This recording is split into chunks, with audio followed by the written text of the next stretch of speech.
This is a relay project. Real Talk starts right now. Here's Ryan Jesperson.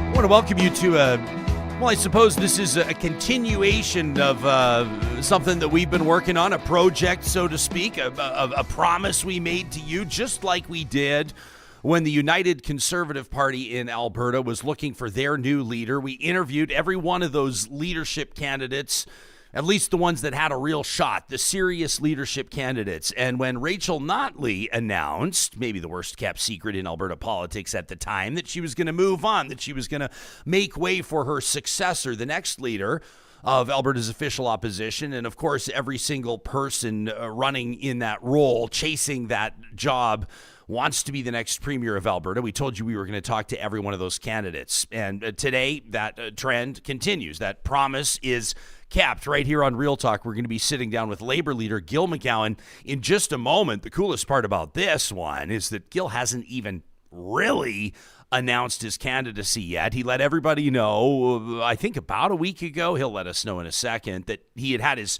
papers approved, his application approved, that he was going to make good on what a lot of people figured was his plan, which was to seek that role. But here's the thing. He got COVID, and it threw a stick into the spokes, the whole thing. So today is the day that Gil McGowan will officially announce his candidacy after he talks to us here on Real Talk. But wait, there's more. A development just moments before we are putting this episode out, live on YouTube and the Mixlr live streaming audio app presented by California Closets, and later on demand wherever you get your podcasts and on YouTube. Rakhi Pancholi, the one that grabbed everybody's attention. You remember that really moving, compelling video? Remember she was the first to join us here on, second. Kathleen Ganley was first, Pancholi second, talking about her campaign. Well, she's announced she's out. Rakhi Pancholi is officially endorsing the former mayor of Calgary, Naheed Nenshi, in this race, and the plot thickens. What does that do to the game? We're going to talk about it in today's episode of Real Talk. Before we go there, I want to let you know that this episode wouldn't be happening without the presenting sponsorship of our friends at Danatech. If you're the one at your team, if you're the one in your workplace that's in charge of ensuring that your team gets the industry's best safety training, you've probably heard of Danatech. You've probably worked with Danatech. They've been Alberta's safety training leader for more than 30 years. Their courses are designed by experts with real on-the-job experience, and that means those courses are actually going to make a difference on your job site. You're going to save time lost to injuries. You'll stay compliant with changing regulations. Plus, you're going to save money on training with Danatech. A lot of companies, big ones across the country, are using Danatech's WMIS, TDG, electrical lifting device courses for good reason. And they've got 150 more of them across all industries. You can check out danatech.com to see their courses and find out about bulk discounts.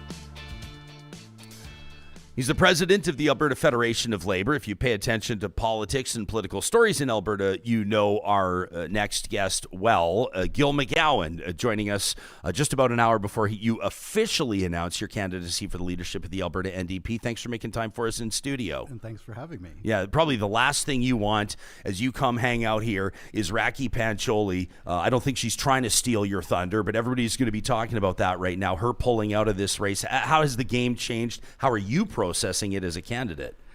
Well, to be honest, Ryan, I'm a little bit disappointed. I was looking forward to some really constructive debates. Rakhi, I respect her a lot. She's put a lot of interesting points on the table. And I'll be blunt, I don't believe in coronations. And do you feel like there's an imminent coronation, or at least one was, we were moving toward an imminent coronation? I think that it's premature, and that's one of the reasons that I'm disappointed.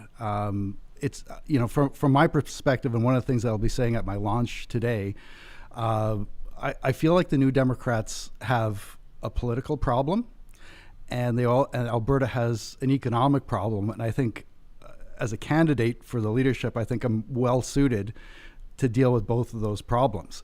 And if you'll allow me, I'm going to talk about the political problem. Take all the time you want, buddy. Yeah. So I'm a New Democrat. There are a lot of people in this province who are New Democrats as well. And one of the things that unites us is that we want Danielle Smith to be an ex-premier. She represents a real threat to the future of our province. But we need to win in 2027. But before we win, we have to understand why we lost in 2019 and 2023. And I'm going to put it bluntly. One of the big reasons that we lost was because we lost workers. And perhaps more appropriate, we should say that we didn't attract enough workers to the coalition to first beat Jason Kenney in 2019 and then beat Danielle Smith in 2023. And this is something that as president of the Federation of Labour, I saw very clearly in the polling that we do on a regular basis. And what the polling showed us in 2019 and increasingly in 2023 was that the New Democrats were winning handily among voters who had gone to university, and they were winning handily among voters who self-identified as middle class. But conversely, they were losing by a wide margin to the UCP among workers who had college or trades training, and among Albertans who describe themselves as working class. So we have, if we're going to win, if we're going to build a winning coalition, we have to fill that missing piece. And I don't want to dismiss what the New Democrats have been able to accomplish, because Rachel Notley is a good friend of mine, frankly, one of the best political leaders our province has ever seen. And she built a coalition that almost got us across the finish line. Right? It was this close. And I think people should remember that and be proud of it. But if we had attracted more working people, more people with college and trades training, people who identify as working class, if we had added them to our coalition and filled that missing piece, we would have won the last election. And as someone, like, I've dedicated my whole working life to standing up for workers. That's my constituency. So I think I'm particularly well suited to fill that missing piece, create a winning coalition that would allow us to win in 2027. You wonder, though, I mean, obviously you're known as Gil McGowan, president of the Alberta Federation of Labour. People call you labor boss, labor activist Gil McGowan. You've never been afraid to get your hands dirty. You've never been afraid to get in the odd dust up in the media. Obviously, we'll talk about that. And so you may have the labor vote locked down, maybe, but it's not a guarantee. But a lot of people might also look at that as the Achilles heel. Like, this kind of perpetuates that notion that the NDP is controlled by labor. The NDP is controlled by unions. How do you convince people that it's not? Well, the first thing I'll say is that unions are not nearly as popular as conservatives would like us to believe. And once again, going back to the polling, we at the Federation of Labour do regular polling among our members and the public, and we ask the question, do you think that unions provide an important function in society? And like 70% of Albertans say yes.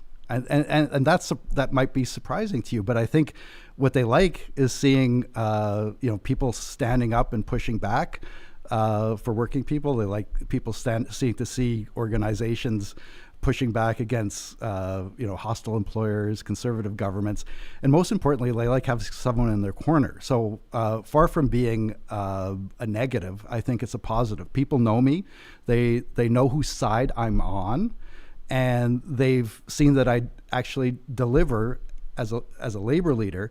So, for example, I led the fight to stop. I've been president for a long time, so 8 premiers in my first term. It's pretty wild. It's pretty wild. It is pretty wild. Isn't Danielle Smith the 15th premier?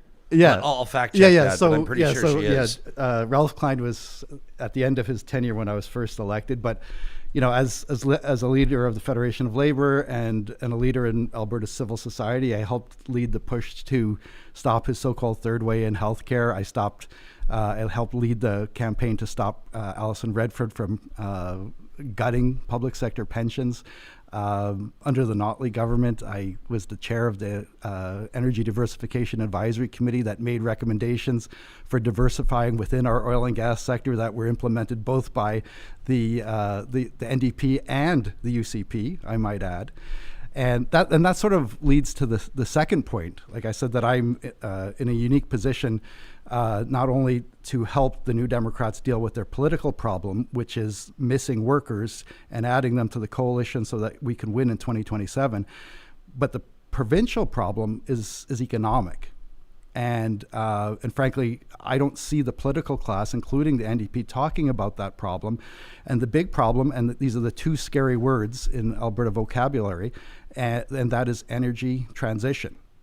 And as president of the Federation of Labour, as the former chair of the Energy Diversification Advisory Committee, I've been focusing on what's happening in the global energy markets for more than a decade. And when you hear that phrase, energy transition, it is not just an environmentalist slogan. It's actually a description of what's actually happening. And as an oil and gas producing jurisdiction, that has huge implications for us. And so not only would the New Democrats benefit from having me as their leader to stand up for workers, bring them into the coalition, give them something to believe in, so they join the coalition so we can beat Danielle Smith in 2027.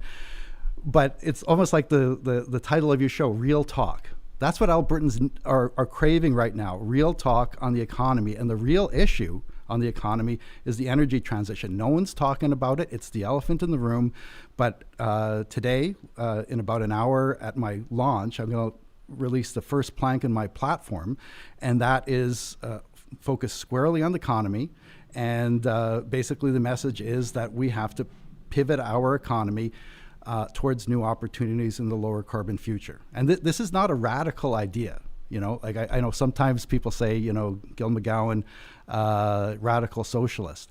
But what I'm suggesting is that we actually take a leaf from our past here in Alberta. In particular, what our province needs is its next Lougheed, because we're at another... Are you the next Lougheed? Well, I would like to be. I'll be honest. Okay, because what do you and Peter Lougheed have in common? Serious question. Well, in two words, industrial policy, right? Because when you look at the Conservatives, what they're offering is warmed over, trickle down economics. So tax cuts for the rich, deregulation, privatization, suppressing worker wages. That's what trickle down economics is. And it's a failed approach that has been tried by conservative governments all around the world. And it's resulted in lower wages, lower investment, lower economic growth. The alternative to trickle-down economics is not socialism or communism. It's government-led industrial policy in the public interest.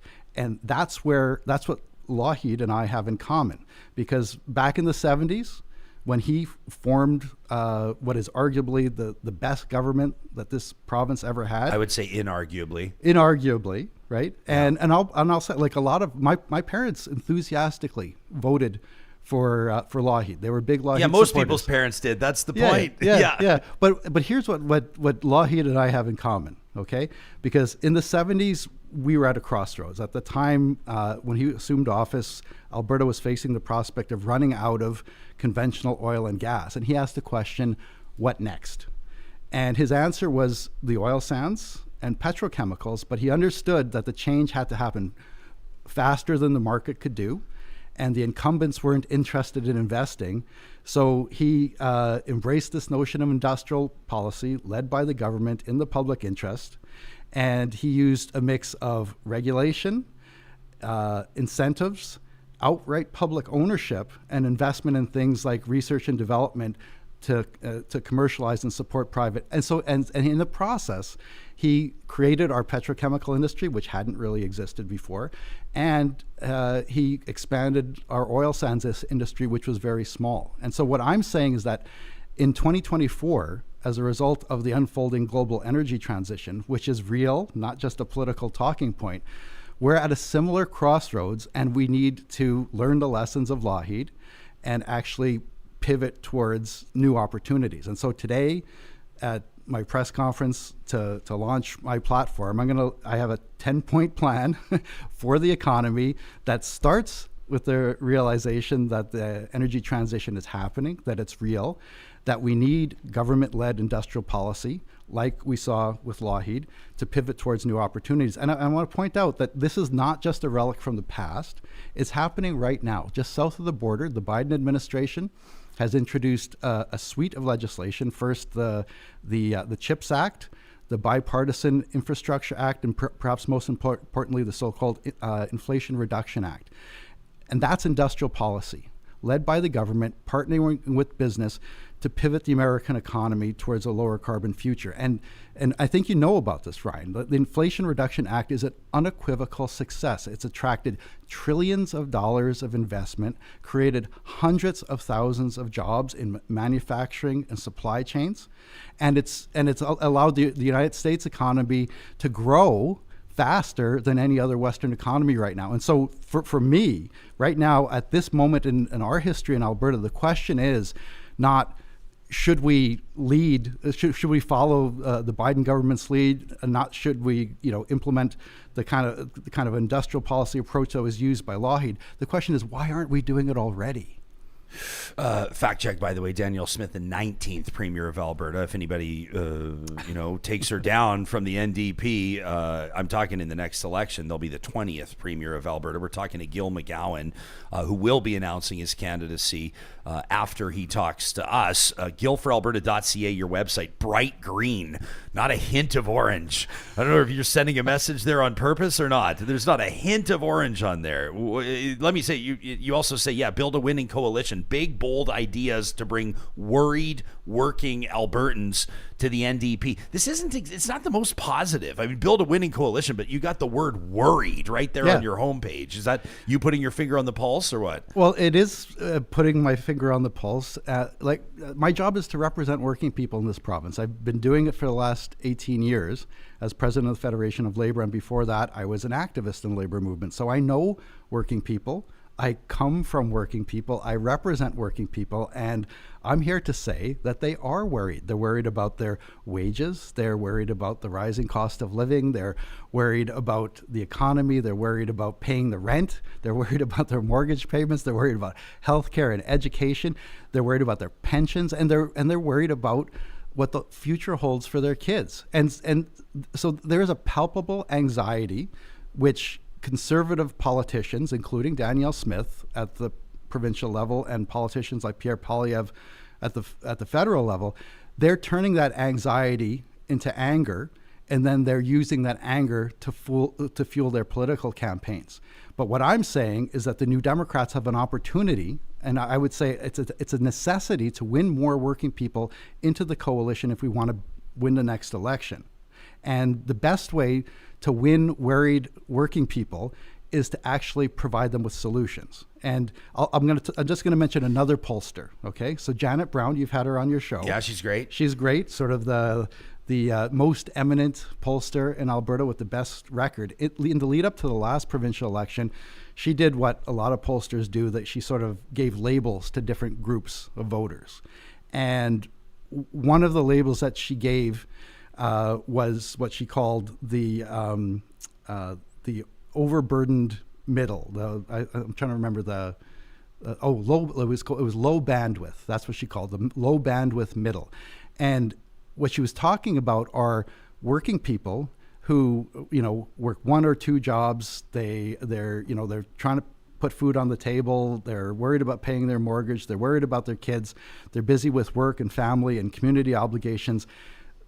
This is 40% of the Alberta population, 40% of the Alberta population. And in that group, the UCP is beating the New Democrats. They beat them in 2019, they beat them in 2020. And so that group, that's the group that I think that we need to find a way to bring more of those people into our coalition. And we do it by offering solutions as opposed to rhetoric, and hope instead of anger. Yeah. Okay. So you and I'll let our audience know, like, we're going to spend probably the second half of this episode talking about how the dynamic has changed today. Two big stories, Rakhi withdrawing, endorsing Nenshi, you entering the race. So the dynamic shifts for sure. And Gil, you've run campaigns before, and you've put numbers on the board. Like, your campaign is not a joke. Not at all, but you definitely know you're not the front runner, right? You've got Nenshi coming in probably as the favorite. Ganley's team. This was my tweet. I don't know if you saw this morning. As Rakhi Pancholi withdraws from the race, I say she withdraws and endorses Nenshi. I say this is now a 2-horse race. You can take a shot at me if you want, but I say it's the old guard. I probably should have said the establishment. The establishment versus the new vision. Hoffman versus Nenshi. Well, I immediately hear from Ganley's team. They think that my tweet is bullshit. They said, did you know Kathleen Ganley's actually sold more memberships than Sarah Hoffman to this point? Isn't that interesting? If it's true, real talkers, isn't that interesting? So here's you, and you're trying to get everybody's attention. You're not an MLA. You're definitely in a high-profile labor leadership role, but that could hurt you in so many ways as it could help you. Would you agree? I disagree. And people want their politicians to stand up for them. They want to show them that they're willing to go toe to toe. That's for what sure, I do. But not everybody. Like, people are going to hear, respectfully, Gil, people are going to hear what you're bringing to the table today, and they're going to go, okay, he's going to get every single labor vote he can. But I'm not picking up on anything for small business. I'm not picking up on anything for single moms. I'm not, and you might go, well, single moms are in our union, but I'm just, you have a very union-focused, labor-focused message. Are you a candidate here to put labor issues on the radar of everybody? Is that kind of the mission here? Or are you like, fuck no, I want to be the leader? Yeah. Fuck no. Okay. I want to be the leader. And if I'm going to be the leader in Premier, I probably should stop saying fuck no. No, you can say it on Real Talk. Just don't say it on CBC. Yeah. Yeah, no, it's true that people associate me with the labor movement, but as I've just said, that's not such a bad thing, because most people in this province actually see the value of unions, and they're a necessary and effective counterbalance to the power of corporations. Can I just say I've never understood the hostility toward unions, as a matter of fact. I've been a union member, and I've been outside of unions through my career, in and out, just depending on the job. But people don't really, when people are talking about unions, there's a real like kind of a weird disdain toward unions in Alberta. Do you, even though hundreds of thousands of Albertans, firefighters, police officers, teachers, tons of workers, oil and gas workers are union members. 600,000 Albertans are unionized. You would know more than me. But there is would you agree, there's a weird hostility toward unions? There's a hostility. I don't think it's weird. I think it's very deliberate. I think it's underinformed. Well, I don't think it's underinformed. I think it's a result of deliberate campaigns. I mean, here's the thing. Wealth brings power.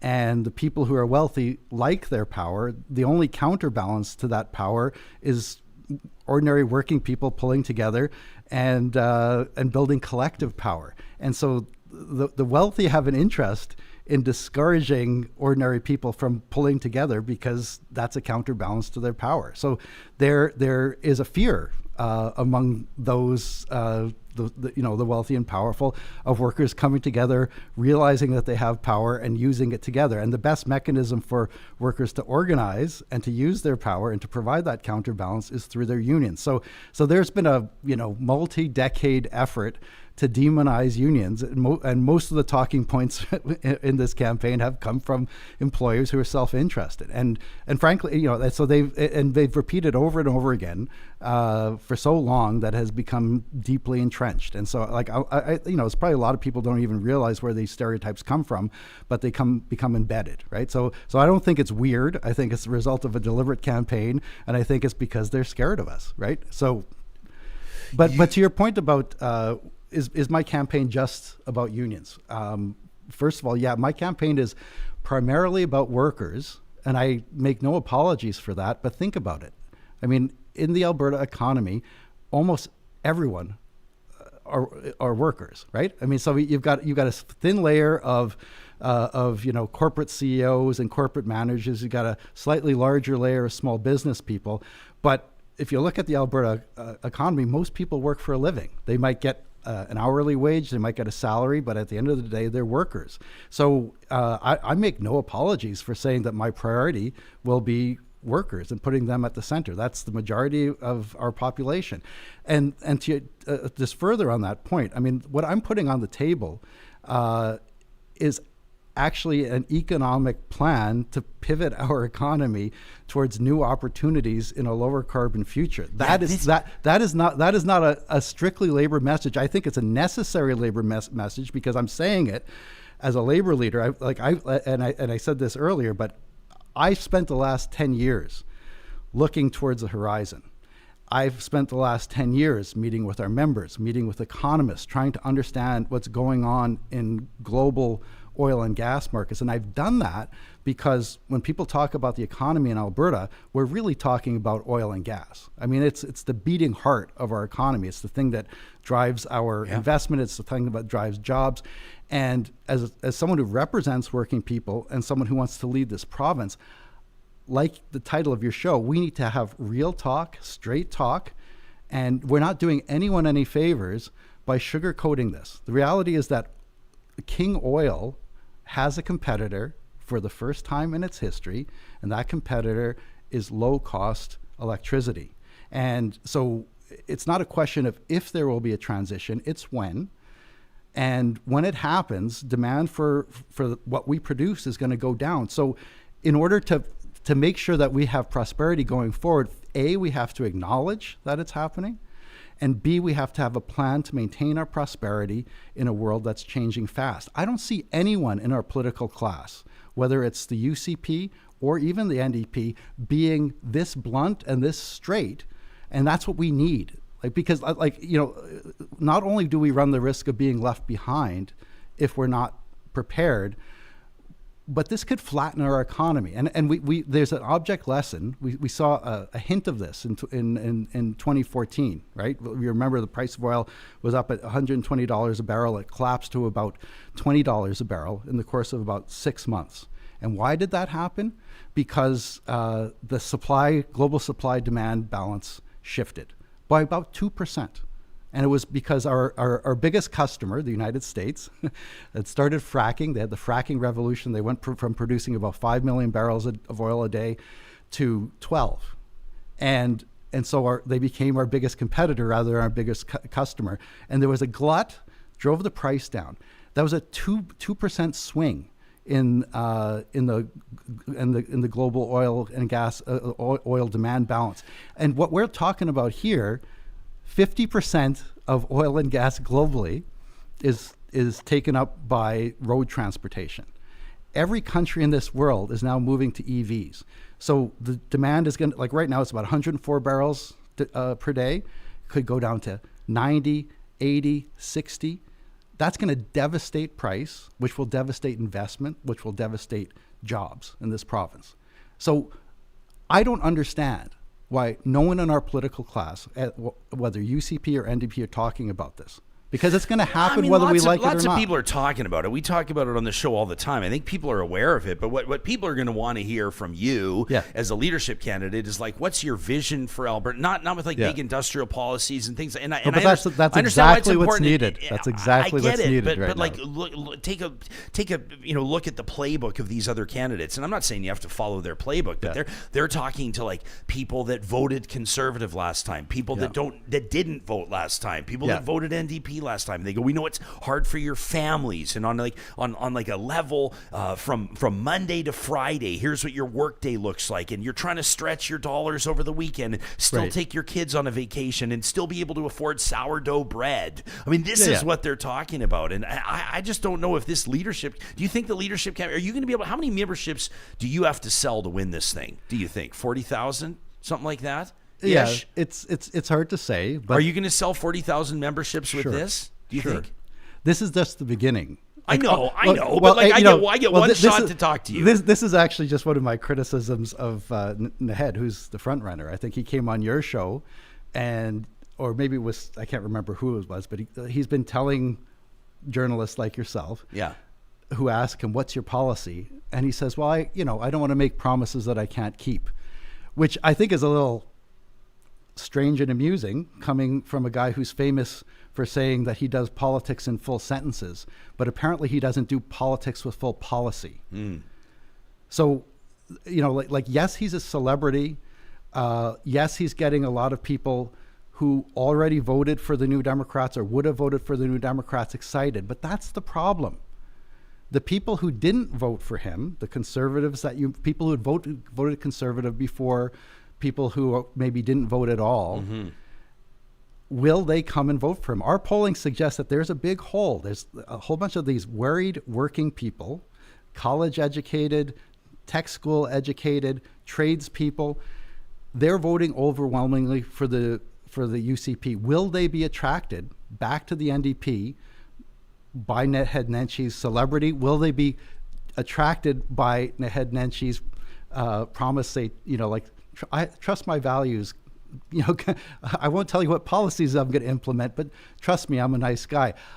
With due respect, I think the worried working class, those people who are the missing piece in the New Democrat coalition, they want more than that. And I would actually say, because they're so busy with their families and their work and their communities, they don't pay much attention to politics. So you need to offer big, bold solutions that cut through the static. And then the important thing is solutions, not just rhetoric. And that's what you'll see in my campaign today. I'm releasing a 10-point economic plan that's very detailed. And then later I'm going to release another campaign platform about wages. Because give us a hint of what the wages are. Is minimum wage going up? Is that kind of a big part of this? That'll get people's attention. That's minimum. We've got a problem here in Alberta. So let me ask you this, Ryan. Which province has the highest average wages in the country? Well, I would guess it's Alberta, but I have no idea. Yeah. Well, it has been Alberta. Yeah. 20 years. BC? I don't know. 20 years ago, our wages on average were about 20% higher than the rest of the country. But since the UCP formed government in 2019, we've had the slowest wage growth among all provinces in the country.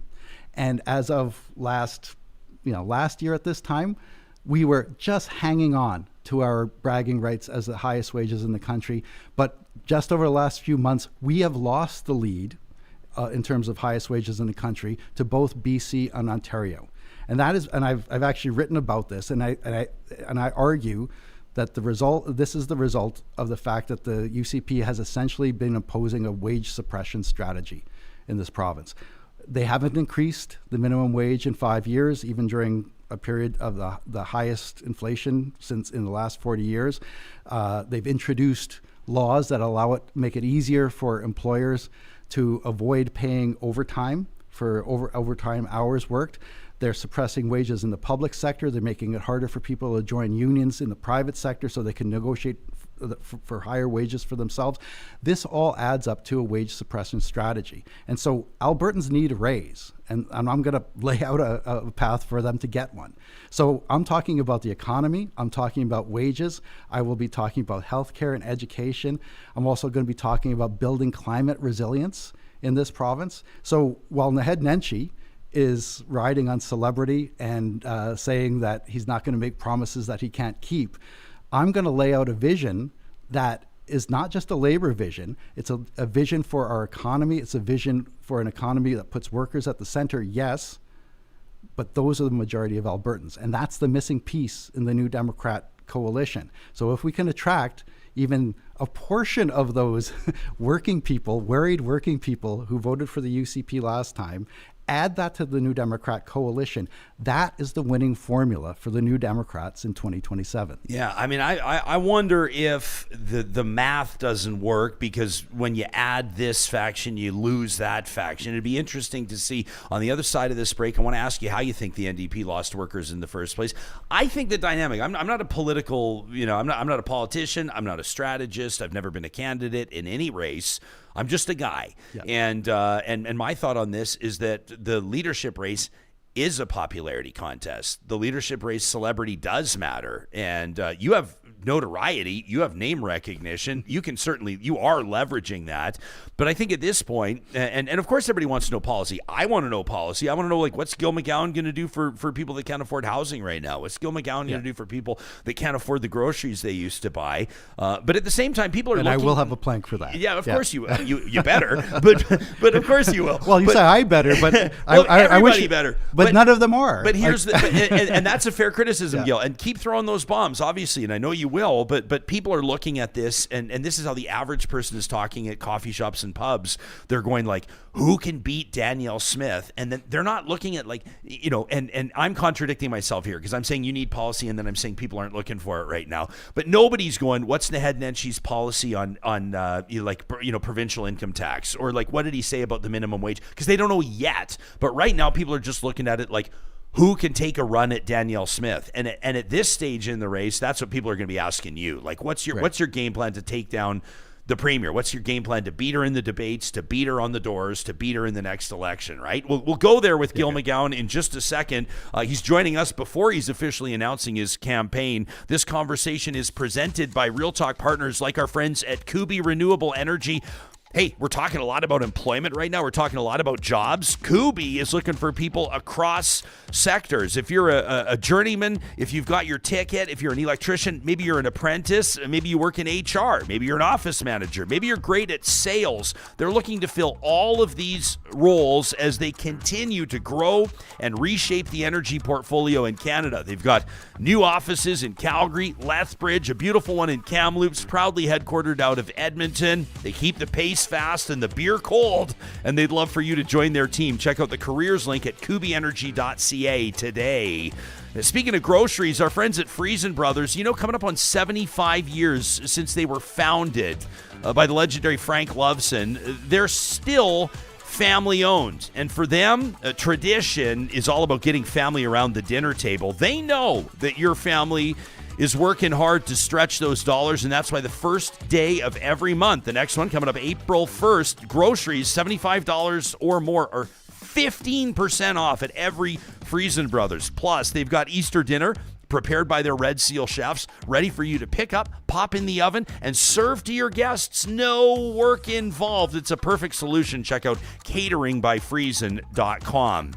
I hate to say it, we hate to talk about it, but we know that wildfire season will soon be upon us. Plus, in the spring comes that spring flooding, and then there's the things that can happen any time of year, like sewer backups, or maybe a small renovation project you're working on turns a little bit bigger when you discover black mold or realize you're dealing with asbestos. Don't put stuff like that into just anybody's hands. You want to restore your property? You need to rebuild your peace of mind? Trust Complete Care Restoration with trained, certified professionals ready to respond 24/7. You can contact them anytime on their website, completecarerestoration.ca. And if your mission this year is to get organized, you've promised yourself, your partner, your kids that you're going to declutter and get organized, why not start with a free consultation at californiaclosets.ca? Their design team is best in the business, and their installers' work is second to none. Whether it's entertainment centers, home offices, mud rooms, garages, guest rooms with Murphy beds, or more, California Closets does it better than anybody else. And again, the consultation's always free when you book it today at californiaclosets.ca. Gil McGowan, our guest in studio, was to be the 6th candidate to declare in the Alberta NDP leadership race, but with Rakhi Pancholi withdrawing just moments before Gil and I started talking, he's now number 5. So the plan to beat Danielle Smith, you're debating her, let's say hypothetically, this afternoon. You opened this interview by talking about Danielle Smith as a threat to Alberta. What does the tone of your debate strategy look like? Well, it's funny that you ask about going toe-to-toe with Danielle in terms of a debate, because I remember that debate. There was only one debate in the last provincial election, and Danielle won. Right? I think that's has emerged as the consensus among Albertans. And I was literally throwing things at the television screen at the time. Okay? Because I actually, if I had, maybe this will help give a sense of how I would deal with Danielle Smith. in that election, and frankly, it was an election about nothing, right? The New Democrats basically ran on a campaign of Danielle Smith is bad, and Danielle Smith responded, and heard the UCP responded by saying the New Democrats were bad when they were in government. And, you know, like, let's not do that ever again. Let's never have a campaign about nothing. People don't want to hear what we're against. They want to hear what we're for, okay? But in that debate, you know, the New Democrats had spent like 4 months trying to demonize Danielle Smith, basically say that she's batshit crazy. And all she had to do was show up and sound reasonable and look professional to win. And she did it. And she did it. And you know that, like, you've had her sitting in this chair, right? She's a consummate professional. She's a communications pro. Her superpower is making crazy sound reasonable. Okay.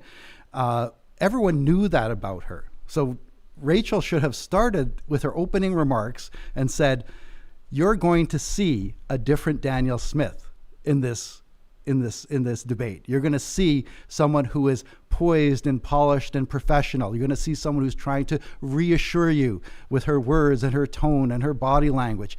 And I would have said, don't be fooled, because she's a pro, she's smooth, she's a communicator, but she's a snake oil salesman, right? And so that's the first thing I would do. I would go right at her presentation. And because, you know, like, that's the first part of taking her apart as a leader.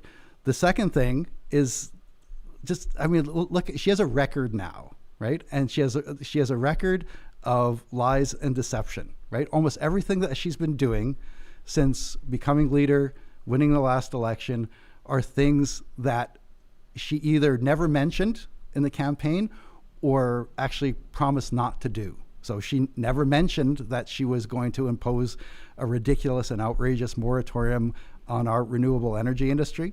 She never mentioned that in the campaign, so she has no mandate for it. She never mentioned that she was going to proceed with pulling Alberta out of the Canada Pension Plan. In fact, quite the opposite.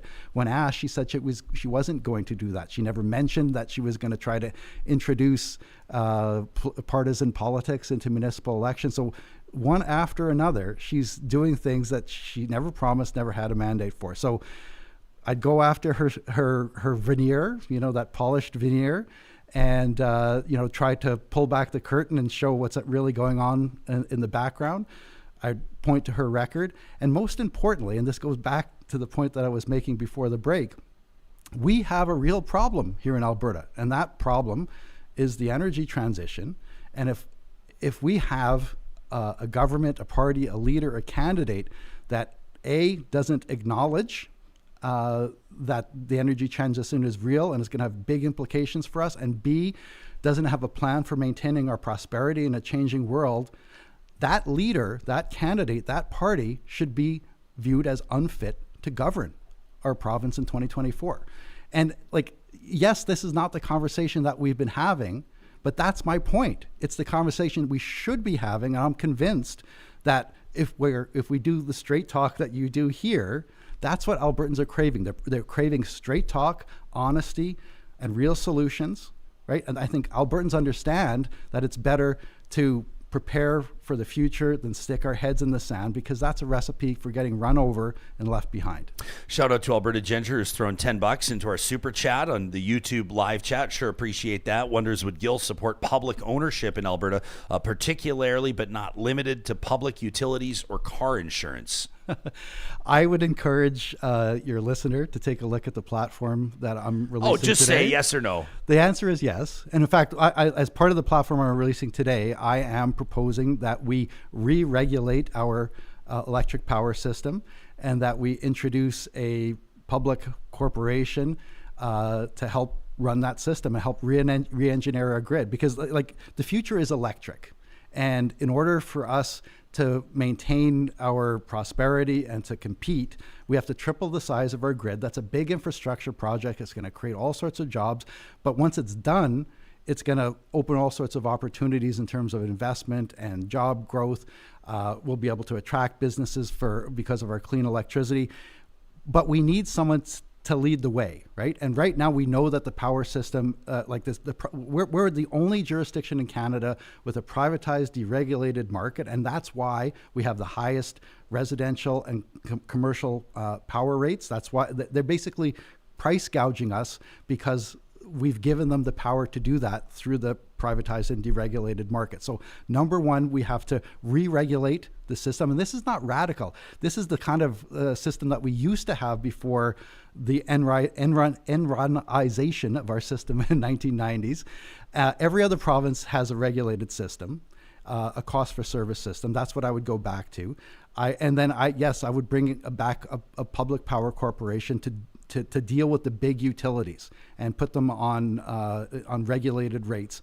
For the smaller renewable companies, they need to be a little bit more nimble. So I would use power purchase agreements. Okay, what about car insurance? What about insurance, generally speaking? Saskatchewan does it. Like, it's not impossible, right? I mean, Saskatchewan is hardly some left-leaning socialist panacea. You and your viewer are trying to steal my thunder. That was going to be my third plank. Well, this is why people watch and listen to Real Talk, Gil. This is what did you expect? Yeah, of course. I mean, and once again, this is not a radical socialist idea. This is something that exists in our neighboring provinces. They're doing it in Saskatchewan. Yeah, they're doing it in Saskatchewan, which is led by a conservative government. They didn't get rid of their public auto insurance, and BC has public auto insurance. Saskatchewan has public auto insurance. Manitoba has public auto insurance, all introduced by New Democrat governments, by the way. And their auto insurance are in some cases half of what they are here. So why wouldn't we do that? Why wouldn't we do that here? Especially during an affordability crisis. This is not a question. This is me musing. And so I'm of a couple of minds here. I think, number one, if you wanted to introduce something relatively significant, if you wanted to introduce something dramatic, a dramatic change to how electricity is delivered and how it's purchased by people, and exactly as you're describing, the table is set to do it. I mean, it would be relatively easy. I'm delivering on it today. It's part of my platform. And it would. And by the way, thanks for giving us something to actually chew on here. But the time is right, because you can say to people, and you'll have a captive audience. You can say to people, are you paying more or less now than you were 2 years ago, than you were 5 years ago for your power, for your natural gas? And people will say, well, obviously it's way higher. So the table's set for you there. Flip side, Alberta has this thing, which is often and almost always celebrated, and I think it's a very positive thing. I think that entrepreneurship in this province is on grand display for the rest of the country. I think there is something special about the Alberta spirit. If you live outside Alberta, you may roll your eyes at that, but if you've lived here even a year, let alone if you were born and raised here, I think you get what I'm talking about. People like free markets. People like choice. I haven't seen a lot of people bitching about Ralph Klein deregulating the liquor business, but obviously some of the other deregulation initiatives haven't worked for everybody. So I'm looking at two sides of this, and on one hand, I think that you could be quite successful in arguing that Alberta should rethink all of the power and the insurance. And these are things that people spend hundreds, if not thousands of dollars. I'm talking individual households every single month. And on the flip side, you kind of wonder if it could fly in Alberta, especially when you're rolling something back. When power was deregulated, now you're going to re-regulate it again. I'd be curious to see how it would fly. There's not a question there. This is just me thinking it through. Well, you mentioned that Albertans have this reputation for being entrepreneurial. I would argue that what I'm proposing to pivot our oil and gas sector towards lower carbon opportunities is the definition of entrepreneurial. Basically what I'm suggesting is that we follow in the footsteps of Peter Lougheed, who, working with industry, used the power of government to create two big industries that drove our prosperity for 5 decades. So the oil sands and petrochemicals. I want to emphasize that when he did that, when he made the decision to become an activist government as opposed to a conservative government. And that's actually a quote from him. He says, don't talk about my government as a conservative government, talk about it as an activist government. He was basically saying, we own the resource and we should start thinking like owners. That's a famous quote from Peter Lougheed. And that's exactly what I'm saying. We have these valuable resources that are owned collectively. And so we should think like owners. And that means think entrepreneurial as an entrepreneur would, and make sure that they continue to have value. So if the world is demanding less of our bitumen for fuels, this is one of the big parts of my platform that I'm releasing today, is that instead of producing bitumen for fuels, we should pivot to producing bitumen for materials. This is a big growing market. We can get in on the ground floor. And that's one of the things that I would suggest, that we use this activist government approach, this industrial policy approach through, regulation, public investment, equity shares, to do what Lougheed did to incentivize and grow the oil sands and the petrochemical sector in the 70s and 80s. Let's do the same thing with materials. And we've at the Federation of Labour, we actually mapped this out in a blueprint that we released about a year ago called Skate to Where the Puck is Going. And yes, we blatantly borrowed that famous Wayne Gretzky quote.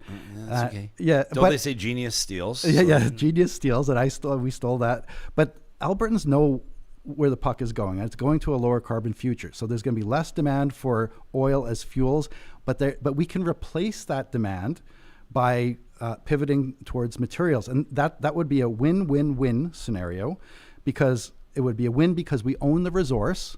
And so it's in our interest to make sure that we replace whatever demand we lose on the fuel side with something else. Yeah, and you got to do that for your own survival, because you're talking about your own workers. That's right. So it's a very interesting line that you're walking, right? Well, this is this conversation about pivoting towards materials, using industrial policy. Yes, it's the idea that I'm promoting today, but it is an idea that came from our membership, working Albertans, working in the oil and gas sector. At the Federation of Labour, we created something we called the Industrial Policy Coalition, representing workers in oil and gas related construction, manufacturing, transportation, and we put them together and we said, the energy transition is coming. We don't just want some, government handouts and training, or, retrain as a programmer or something like that. They want jobs. They want jobs in their industries or adjacent industries. And so we put together a plan that will keep our people working in oil and gas and beyond oil and gas. And honestly, no one else in this leadership race and no one else on the political stage is offering this kind of vision for the future. That's what I'm bringing to the table as a candidate for leader, and it's the kind of thing that I would implement if I was premier. Are you stepping aside? Are you taking leave from your role as president of the Alberta Federation of Labour while you seek this job? I have not. How come? Well, for two reasons. First, because, three reasons. The first is that I am currently the elected president of Alberta's largest worker advocacy group, the Alberta Federation of Labour. That's an obligation. I take it very seriously.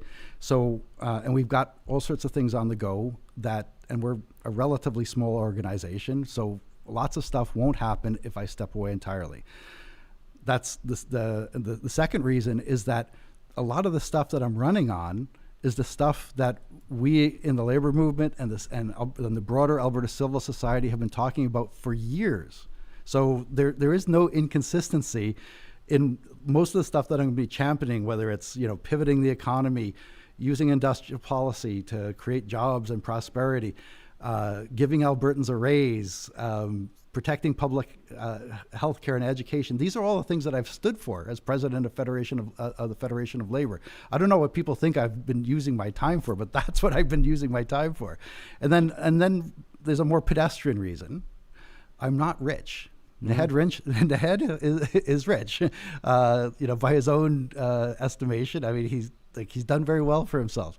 I have a normal salary, but I also have normal obligations. I have a mortgage. I have kids. I can't afford to take a leave of absence. And if it were a requirement that everyone had to take a leave of absence from their job to run for public office, all you get is rich people running for public office. And that's not in anyone's best interest. Let me ask you this in closing, because if I make you late for your own campaign launch, your team will not be happy with you nor me. You talked about how, you're friends with Rachel Notley and you've known Rachel Notley a long time. And then you acknowledge, She lost workers. She lost the debate. I don't know if you'd consider yourself friends with Sarah Hoffman and Kathleen Ganley, but I would imagine that, as former cabinet ministers, as longtime New Democrat MLAs, that you've had dealings with them and your paths have crossed many times. How did they, and I'll talk about them like a single individual entity. So how did they, as senior players in a New Democrat government and in opposition through the last campaign, how did they lose workers? And how are you most different from all three of them? Because Hoffman and Ganley have to talk about how they're the same as Rachel Notley, so they don't lose the loyalists, but different enough that they put their own stamp on the party. They have to point out how they're different from each other, and then you've got to point out how you're different from all three. Yeah. Well, they lost the last election and the 2019 election because they played it safe. They listened to the conventional wisdom that the only way that the New Democrats could win in Alberta was by putting water in the wine, by moving to the mushy middle, being cautious, not offending people. And as the president of the Federation of Labour and a longtime New Democrat, behind the scenes, I counseled them to be more aggressive and to be, offer, big policy throws that would get people excited. A lot of the stuff that I'm talking about now, I suggested that they run on. They chose not to. But I want to make it clear, it was a reasonable strategy. And they tried it in 2019, they tried it in 2020, tried to, they tried to avoid offending people. They tried to cozy up to, former progressive conservative voters. In fact, some might say that the strategy was PC 2.0. It's even as, an activist and the leader of the Federation of Labour, I didn't like the strategy, but I accepted that it was a reasonable one. But it's been tried twice now, and it failed. It came close, but it still failed. And what is the definition of stupidity? Doing the same thing over and over again and expecting a different result. So, I don't disrespect them. I supported them in their decision. But now that they've tried that approach twice, let's try something else. Let's try inspiring people. Let's try big, bold ideas. Let's try bringing working people, the missing piece, back into the coalition, and then using that bigger, broader, braver coalition to get us over the finish line. And the added benefit is that if we take this approach with big ideas, big policies, pivoting the Alberta economy, then when we form government, we can actually do it because we'll have a mandate. That was one of the things I criticized about this cautious approach, is that if you're too cautious, you don't offer any policy, you have no mandate. And so when you get into government, what can you do, right? So let's run on the things that we actually believe in, and let's run on the things that we think our province needs, so that when we win, we get the mandate, we can actually do it. You can learn more about Gil's campaign by checking out gilforalberta.ca. We'll pop that in the show notes on the podcast and on YouTube. Gil McGowan leaving our studio to go officially announce his candidacy for leadership of the Alberta NDP. Thanks for making us first, Gil. We appreciate it. Thanks very much, Ryan. You can let us know what you think. On the other side of this, we're going to get into your comments, plus take on the other news of the day. I wanted to put something on your radar. Check out edifyedmonton.com. You remember we welcomed a wonderful Friday roundtable just a few days ago, as a matter of fact, celebrating Edmonton's best restaurants. How great was that? Sitting down with Miles Kwan from the legendary Ling Nan restaurant and Ben Staley from the Dorinku restaurants. Had so much fun with the team from Barbacoa as well. They were talking about their secrets to producing Alberta's best steak. You can check that in our podcast archives, our YouTube archives. Love that conversation about restaurants. Well, Edify is putting on an annual event coming up on Monday, April 8th. We do not miss it. Carrie and I are going to be there as we sip, sample, and savor cuisine from restaurants featured in Edify's Best Restaurants issue. Tickets are still available. You can check out tickets.edifyedmonton.com or just go to their homepage and follow the links. It's at the Edmonton Convention Center. You can pay a little bit extra for VIP access. That gets going at 5:45, and then general admission doors open at 6:30. You're going to enjoy food from Happy and Olive and Foos Repair Shop and 19 and all the restaurants I mentioned, and Pip and Guru and Otto and Cafe Caribbean, and I can't name them all, but you get the idea. Plus, you're going to be able to taste the winning cocktail from Edmonton Cocktail Week. This is not an event to miss, and it will sell out. So make sure you get your tickets today at edifyedmonton.com.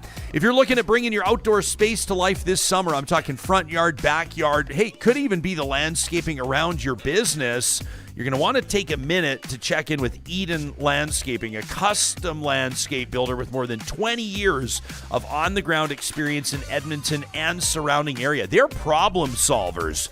I remember talking to Mike, who owns this family-owned business, and he's been running this. I mean, Mike is just really a remarkable guy. He keeps his team working, but then if a piece of equipment breaks down, there's Mike with his socket set replacing hydraulic hoses. I saw him do it. I love it. I love small business owners. And I said, Mike, what sets Eden Landscaping apart? He says, we've literally never run into a problem we couldn't solve. I said, did you ever take over a project from another landscaping company? He kind of smiles. He says it's happened a few times. People unsatisfied with their cheapest choice.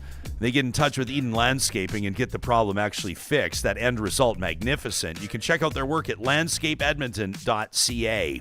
If you're a professional engineer in Canada and you're looking for a new opportunity, you know you have more to give, but your current job, the company you're currently with, just isn't allowing that to happen. It's just not making way. It's not providing opportunity for you to shine. Check out the careers link at apexautomation.ca. This is a team that is behind one of the most dynamic business stories in Western Canada, providing intuitive, fully autonomous solutions to industry and giving people back their time. They're working on the West Coast with control systems. They're controlling, there's ports, material management handling, remote terminal units, alarm management. The autonomous vehicles and machinery implications alone in agriculture, huge. And then, of course, they do a ton of work in the energy sector, in potash mining, natural gas, you name it. Apex is automating it, and they're looking for skilled professional engineers at apexautomation.ca. A shout out to our friends at Grand Dog Essentials Quality Raw Food. You know what we love about this family business is that they answer the phone calls. Real humans answer your emails. And if you have a question about transitioning your dog or cat to a raw diet, you're maybe a little bit hesitant, you've heard some things, maybe you need some myth busting, or you're curious to know about some of the health benefits in the first place. Maybe you're not that familiar with why you might want to get your dog or cat eating turkey or duck or kangaroo or beef or bison or tripe or you name it. Grand Dog Essentials takes each one of their customer relationships personally. It's a beautiful thing, and you can tell that our family has enjoyed working with them for years now. You can check out granddog.ca for more, including their blog, which is a wealth of information for those of you looking to take your pet onto a raw food diet. I do want to comment on one thing that Gil McGowan just said to us, Johnny, and he talked about Naheed Nenshi is rich. And yeah. I do have to say, I do not have insight. I do not have knowledge of Naheed Nenshi's bottom line or his wealth. But you say it confidently, he's a millionaire. How do we know this? Do we know this? It's online. You can just look it up. You can Google. Well, no, but net worth is close to it's double digits million. Okay. Well, we'll see. Yeah, it says, what does it say is net worth? What, really? Are these websites even reputable? I don't know if these are reputable. How could this be real? This says here, there's one website, DigitalOcean. I don't even know if this is real. That says Naheed Nenshi's net worth is $18 million. Not a chance.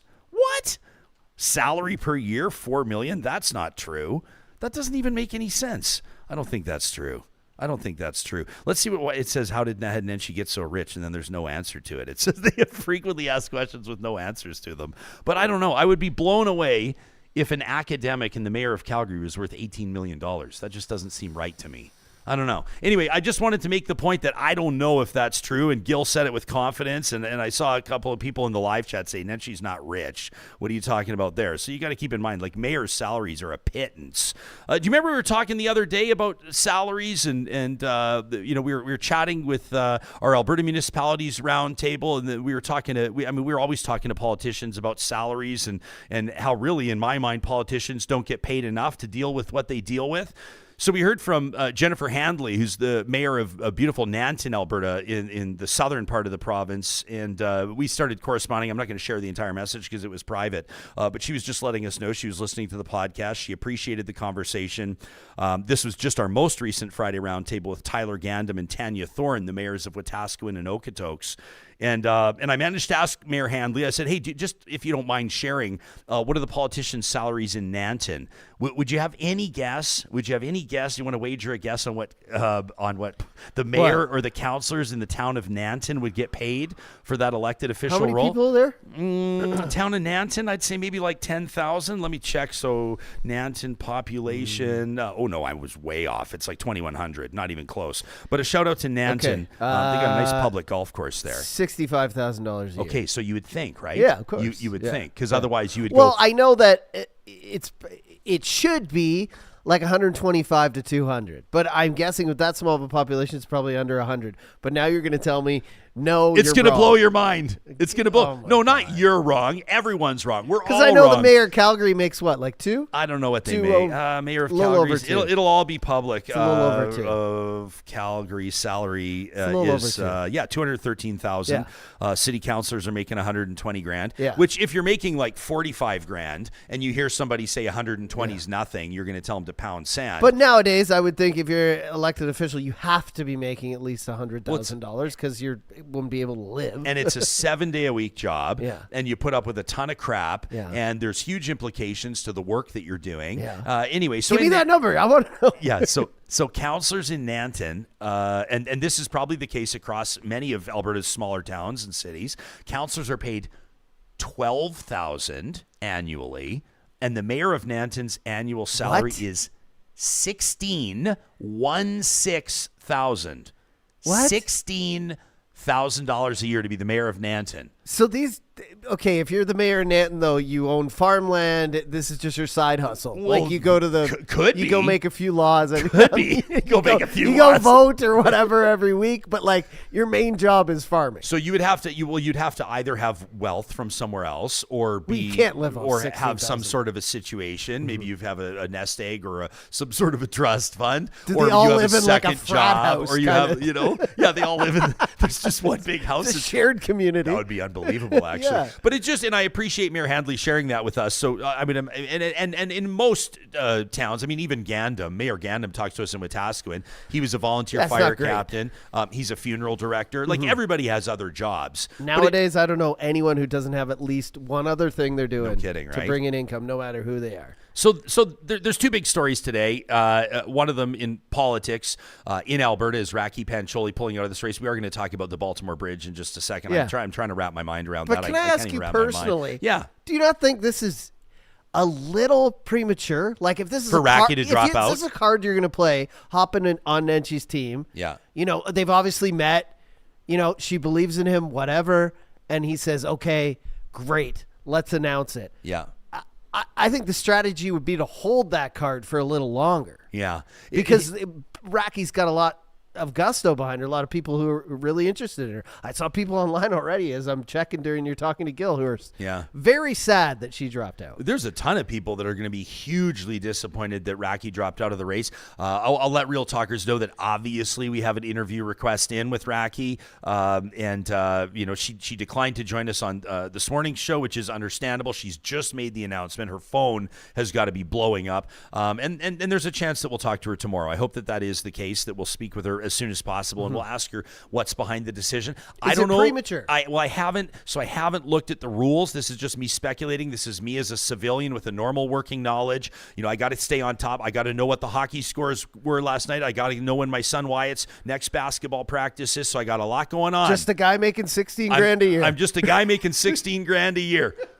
My guess is that maybe there are these mile markers through a race where you've got to come up with more funds, more money. Okay. You got to. There's a deadline, and then Yeah. there's another deadline, then there's another deadline. You got to come up with like 60 grand, 60. So grand, why waste whatever people's it is. money? So I don't know, and I definitely don't speak for Rakhi. I have no idea. They may have got to a point as a campaign where they said, like, you know, we're not going to keep fundraising if we know the end result. We've talked to political candidates in past that have said, I knew knew at a certain point, as soon as I knew that I wasn't going to see this all the way through to the leadership vote, then it didn't sit right to ask people in good faith to continue to donate money to a campaign that was not going to continue. Sure.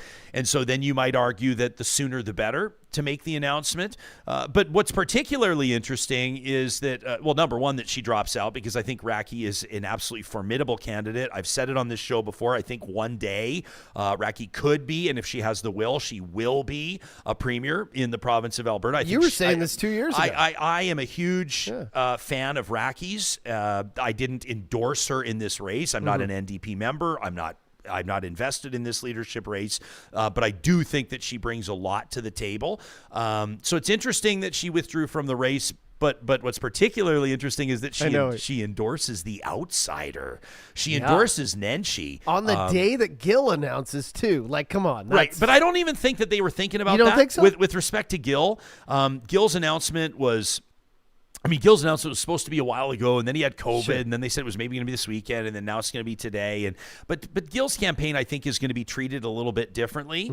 I say this respectfully to Gil, who just gave us, an hour of his time in studio and that. But I just he's not a front runner in this campaign. We know that. I mentioned very intelligent guy, though, had some good ideas, I thought. He's not afraid to throw punches. There's like a famous photo of Gil online, just sticking out the bird, just giving the bird to a I think it was a Western Standard reporter who got like the photo of their lifetime. Gil McGowan just giving them the bird. And in Gil's explanation of that, I think he would take that one back, but he says they were chirping his kid for wearing a mask or something like that. So he flashed him the bird. So Gil's not afraid to mix it up. He's not afraid to say what he thinks. He's been able to grab headlines in the capacity of his role. Well, the next Peter Lougheed as a labor leader. That's our clip.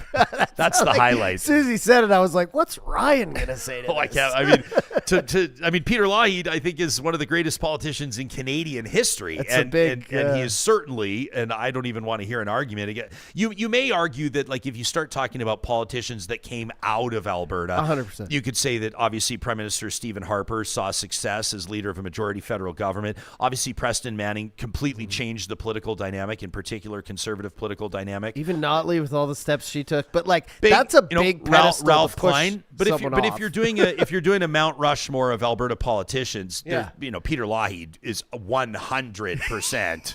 100% on that. So I thought that was a bold claim by Gil, but I like it. You got to be bold to get people's attention. This, I think, as I described it in my tweet today, as a two-horse race, and I heard from Ganley's camp immediately. They didn't appreciate it. So they're pointing out that Ganley, they say, has sold more memberships than Sarah Hoffman. Now that's new sales. That's not to say where the existing membership is looking to put their vote or to put their support. And but there's by no stretch is Kathleen Ganley out of this. I just think that you're not going to download a podcast or watch a YouTube episode where the host has no takes or the takes suck. And so here's my take. My take is that it's between Nenshi and Hoffman, and ultimately I think Nenshi wins this. In particular, bringing over the Pancholi camp, I think that's really interesting. You can look for, if I'm getting so stupidly far ahead of myself here, if Naheed Nenshi wins, and if he beats Danielle Smith in the next election, I think you've got Deputy Premier Pancholi, maybe as health minister, maybe as justice minister. She's a lawyer, but I'm getting way too far ahead of myself here. And here's a take from a guy who, again, is only following politics really because he's forced to. Checks the NHL app before he checks Twitter in the morning. You know what I mean? Kind of guy. Sure. I think, it's Nenshi and Smith. He's the guy, the only guy I could see, the only person I could see whittling down some of what Danielle Smith does in terms of debate, in terms of public speaking, in terms of how she molds people to think the way I don't know necessarily she thinks, but how she wants them to think. I want you to have this idea in your head. Here's 3 cross sections. I'll bring them all together. She does it so well. She weaves that magic, right? People are going to be like, magic, Johnny, it's lies, like Gil said on here today. But I think Nenshi's the one who could, kind of bring that wall down, take an axe to it, take a sledgehammer to it. And not that I think Hoffman's got a lot of fire too, though. But hey, listen, just in my head, I see them two battling it out. They're all capable. they're all capable leaders. Like you could look at, like, would the Alberta NDP be fine under Kathleen Ganley? Probably. Would they be fine under Sarah Hoffman? Sure. Would they be fine under Naheed Nenshi? Yeah. Will they win an election with all three options? I don't think so. And so I'll leave it at that for now. Mark Doran with the Polluter Pay Federation is in our live chat right now. Says, if Peter Lougheed was so great, why have we deviated so far from his energy policies? It's the biggest mystery in Alberta. Lougheed was for the rule of law and responsible royalties. Today's oil patch management couldn't be further from that. Mark, you're bang on. It'd be interesting to see what the relationship would look like between Canadian and international oil companies and a Peter Lougheed Conservative government in Alberta.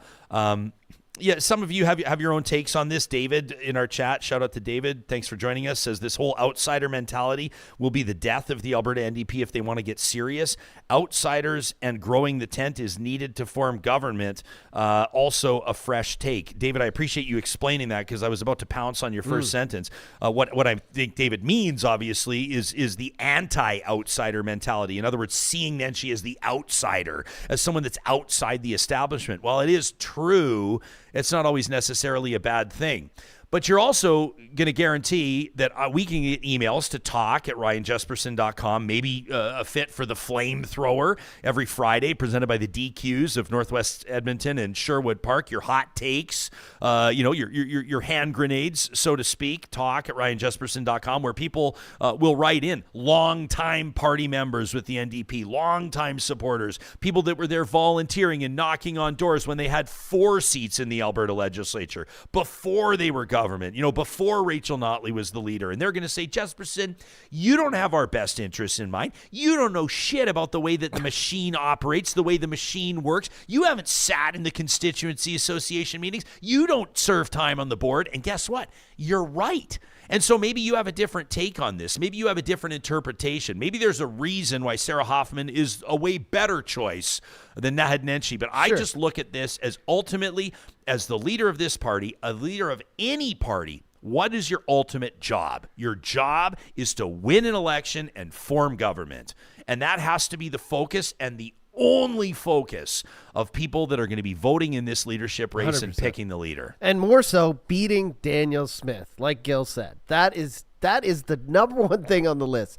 So if you look at a politician and you're like, I agree with every single thing they say, but can they beat Danielle Smith?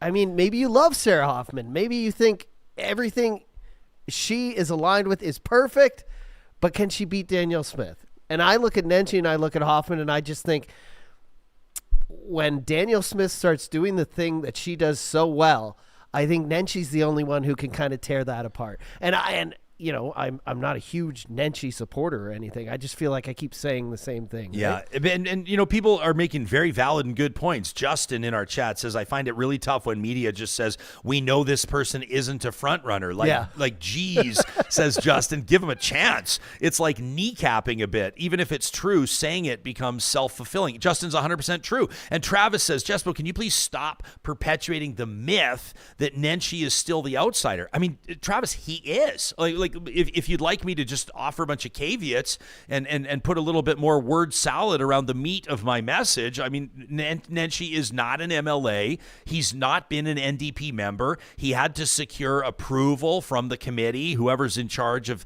administering and running and monitoring this leadership race. He had to get special approval because he was not a party member by that cutoff date. So by definition, he is. I'm not calling him the underdog, but he's definitely the outsider. He has never led a political party. He has never held a seat in the Alberta legislature. He's never been a cabinet minister at any level of government. So call it what you want. But I do appreciate Justin's point. And to a certain degree, like, is it a bullshit move for me to look at Gil McGowan in the eye as he's sitting in here?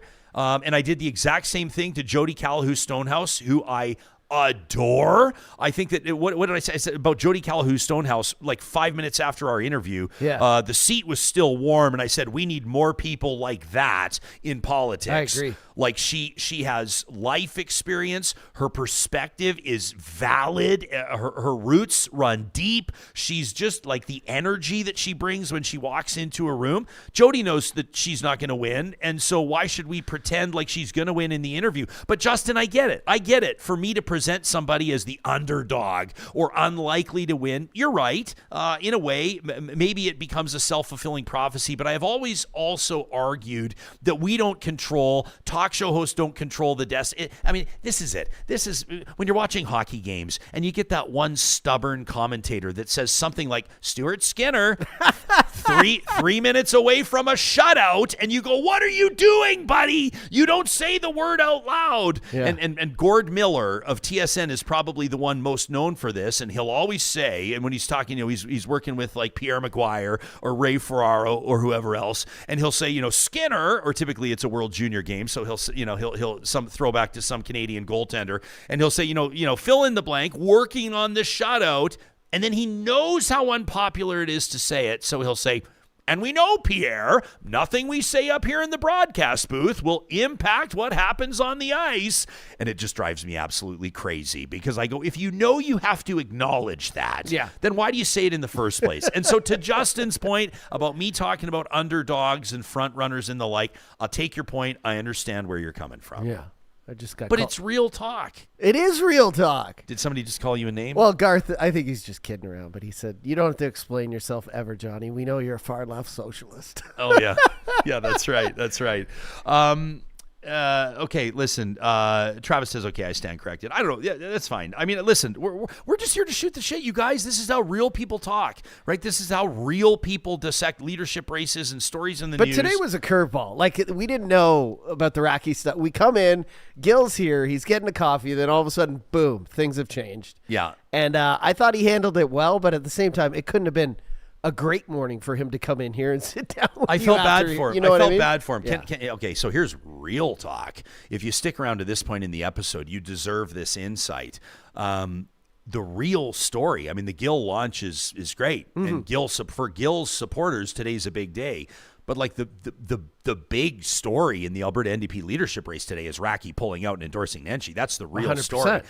So I'm faced with a bit of a challenge here as we're putting this show together because we don't want to leave Gil sitting here and talk about Rakhi for 20 minutes, right? But the fact of the matter is that is the story. Yeah. That's the story today. Of course. And so it's kind of a tough spot to be in. Do I lead with it, then talk to him? Well, I guess. That's what you that's what most and people we kind of would did, do. right? Yeah. So we talked about it for a couple minutes, and then it is what it is. And what we really want to do is talk to Rakhi and pick her brain, which we will do, and we'll understand more about how she came to that decision and where she sees alignment with her values and perspectives, her vision for Alberta and Naheed's.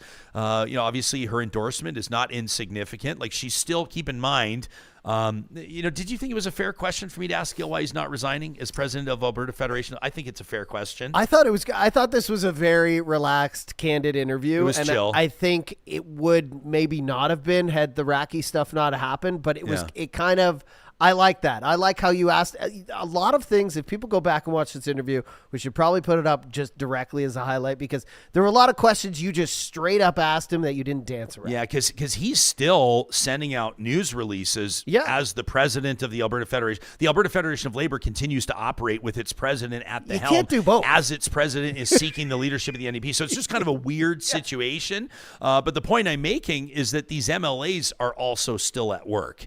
And so it's kind of interesting. I mean, all's fair in love and war, but, Rakhi is still going to be sitting in meetings with, I'm using first name bases here, but Sarah and Kathleen, right? Like Ganley and Hoffman and Pancholi are still working together. And it's kind of an interesting move for her to endorse the so-called outsider, with apologies to those of you that don't want him to be the outsider.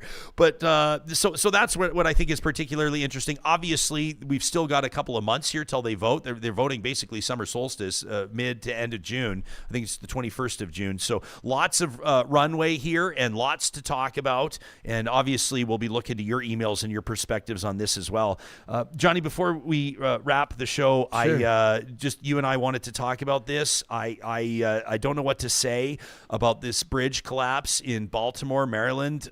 This is an absolutely devastating circumstance. I know that by the time that most of you hear this or see this on our show, you'll have seen this on social media already. Happened 1:30 a.m. last night. 1:30 in the morning, the Francis Scott Key Bridge struck by a cargo ship that appears.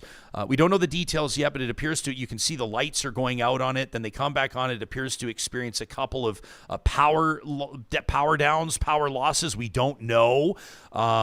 Before it hits the bridge standard, you can see a big plume of smoke coming out of there. I don't know if they're trying to steer it away. I know nothing about. It looks like they're trying to do a pretty. Looks like they're trying to get it away. Yeah. They know what's, and then it looks like maybe another power loss there as the lights go out again for a second time on this video.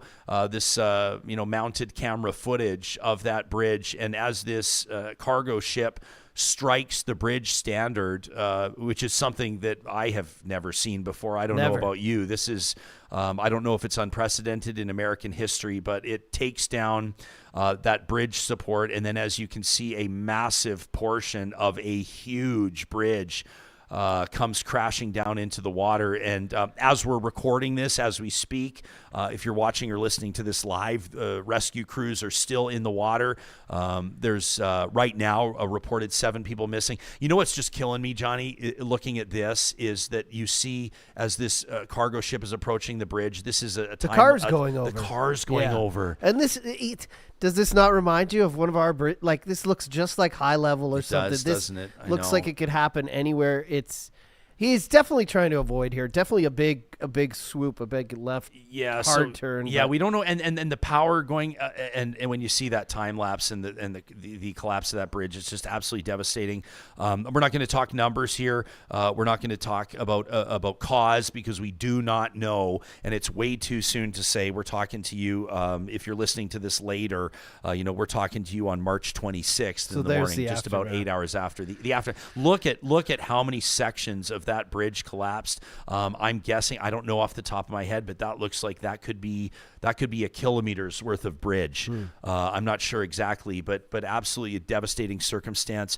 These are the things we don't think of, and I'm not trying to draw a line to another story where it doesn't fit. But we were just talking about, it got me thinking about things we don't think about. Number one, the people on that ship. We don't know if there were fatalities on the ship. Keep in mind that obviously massive, heavy, huge iron girders collapsed onto that ship. We don't know the number of people that were on that bridge that went into the water. But these are people that could have been on their way home from work, on their way to work. There could have been families we don't know. But number one, every moment is precious. Let's reiterate that. And number two, it got me thinking about bridges. And we have seen bridges collapse before. And I'm not trying to, like I said, draw a line to something political. I'm not trying to make this political. But we were just talking on our Alberta Municipalities Roundtable on Friday, the 22nd of March, about Alberta's infrastructure deficit. And some of that is like water and sewer. Some of that is roads, potholes, things that are inconveniences, things that make life difficult. But we don't spend a lot of time thinking about, and I'm not saying that engineers don't, and I'm not saying that officials don't, but we don't spend a lot of time thinking about whether or not bridges are going to hold up. Sure. Whether or not, and we consider ourselves very lucky, I think most of us do, to have been born here, or to have an opportunity to have moved here, to live in Canada, to enjoy the freedoms and the benefits of being in Canada. But we've seen in other parts of the world, I think of like horrific and mass tragedies that we've seen, clothing factories collapsing, residential towers collapsing. We don't think about it a lot. We visit friends that live in these big, huge towers, or we go for meetings in office towers and go up to, take an elevator up to the 36th or the 54th floor. We don't think about it. We drive our families across bridges without really thinking about it. And it's got my mind working today. Yeah, today I was thinking about that too. And someone just made a point here, so I don't know how old this bridge would be, but nowadays they design them with the intent that they will be struck by a ship eventually, because it really looked like that bridge came down very easily. So I'm guessing that's an older bridge. And then also the rebuilding phase of this, someone also mentioned here in the chat, nowadays, that is years and years for them to replace that. So I'm guessing it looks modern, but I'm guessing it wasn't, as new as the newer ones. Like, the Walterdale, for example, you look at it just structurally here in the city, and that's just a river underneath it. It is so well designed. It is so thick. It is so robust compared to that bridge we saw in the video, which, I'll show again, which came down very easily. Yeah, I will say that's a container ship, though. Yeah, a container ship. That is tons and tons of steel. Like we said, a cargo ship. Slammed into a bridge. And people are pointing out, Seventh Pilot in the chat says it's a container ship, probably not people riding out on front of it. No. Yeah, you're probably right. You're probably right, but we don't know. Here's the point. We don't know. But yeah, you're right. It appears as though the bridge, these massive iron girders came down on the very front of the ship. This is all in about a 1.6 mile bridge, the Francis Scott Key Bridge in Baltimore. So, what is that? That's about about 3 kilometers ish. There were construction workers on the bridge. 6 of them went into the water. 2 of them were rescued in the initial hours. One of them, if you can believe it, unharmed. I don't know how you could. I mean, that's unbelievable with the amount of steel in the water and the temperature of that water. The other in very serious condition, according to the chief of the Baltimore City Fire Department. The container vessel is known as the Dolly. Is chartered by the major shipping company Maersk. It was slated to arrive in early April. It was on a route to Sri Lanka. And so this obviously not the first bridge collapse in American history. I'm referencing USA Today's reporting here. In 1967, the Point Pleasant Bridge in West Virginia went down. In 1980, the Sunshine Skyway Bridge in Florida collapsed. In 1993, the Big Bayou Canot Bridge in Alabama. The Oklahoma, the I-40 bridge collapsed in 2002. The Mississippi River Bridge in 2007. Some of them a little bit more recently. So obviously, this is a devastating circumstance. And there's not a lot for us to say here except to just acknowledge it. And these are the things that get us thinking about our own infrastructure and our own lives closer to home. I'm sure as the day goes on, there's live updates coming all the time that we'll know exactly what happened, and we'll talk about it tomorrow. But yeah, okay. Something definitely went wrong navigation-wise with that ship. You could tell it was like lights on, lights off, turning swiftly, turning back the other way, lights on, lights off. So yeah, we'll have to see what happened. Yeah, absolutely. You can always share your thoughts with us. That's not just some platitude that we throw out there. You know that we just so appreciate hearing from you. I got this one. I want you to know, Pam, I got your email yesterday about Charles Adler and his comments on Palestine, his comments on the Israel-Gaza war. That's going to be headlining our flamethrower coming up on Friday, presented by the DQs of Northwest Edmonton and Sherwood Park. But if you got something that's a little less fiery, if you got something that's maybe just contemplative, something that you're chewing on, something from a past episode that's really been making you think, we welcome your feedback. Now, we don't know where tomorrow's show is going to go as we wrap today. I'll let you know that we do have an Ask In, and we're hoping to talk to Rakhi Pancholi, and we'll see if we can make that happen tomorrow. We're also going to spend some time checking in with an Albertan that's over in Ukraine right now. He's an active duty firefighter. They've been sending trucks and PPE over there, training soldiers in that format of emergency management. We'll go live to Ukraine on tomorrow's show. Plus, we're going to talk to Danny Parody, APTN journalist, about her podcast, The Place That Thaws. It's going to be an episode you won't want to miss. In the meantime, thanks for sharing this one. Thanks for subscribing on all our channels. We'll talk to you soon.